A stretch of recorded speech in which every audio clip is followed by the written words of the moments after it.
fathers, ang mga katawhan diha sa Biblia, naghatag jud og respeto sa ilahang mga amahan. Amen. Ang tulo ka fathers of nation, si Abraham, father of faith. Amen. Si Isaac ug si Jacob, sila ang mga amahan sa nation sa Bisaya.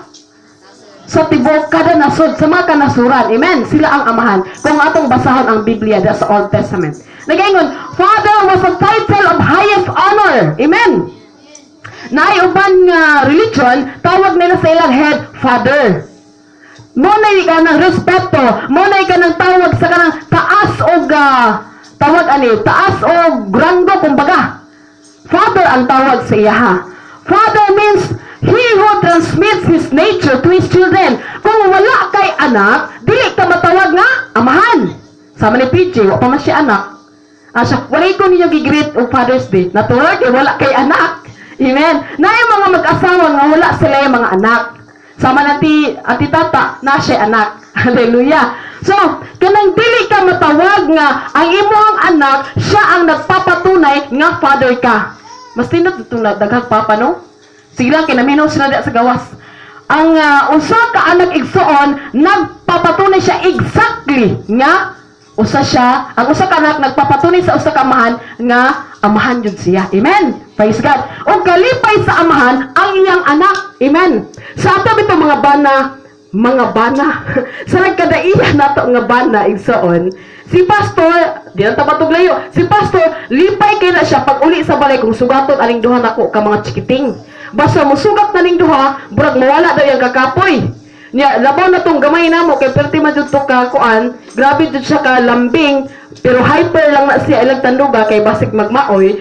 Kanang malipay, makita na ako sa panagwa ni pastor nga lipay jud kay siya. Imbes nga gikapoy, nalipay tungod kay nakakita sa mga anak. Kabalo ko nga ingon ana ang ginabati sa mga amahan. Labaw na kung naay mga adunay balapian, adunay mga problema, ang amahan grabe jud, pero dili na sila kanang showy, dili na sila kanang dagang istorya. Pero ang mga inahan ato ara nagchichiburitchi na daghang mga kuan, daghang almanaki na ang mga inahan. Tungod kay kanang vocal ang mga ginika, ang mga inahan. Ang papahilom lang na sila, pero naga-monitor ang ilang hunahuna, nagapangita og paagi ang ilang mga hunahuna. Praise God. Nagaingon usab dinhi.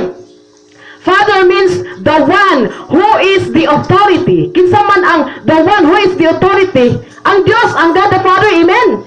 Gingon sa Matthew 13:32.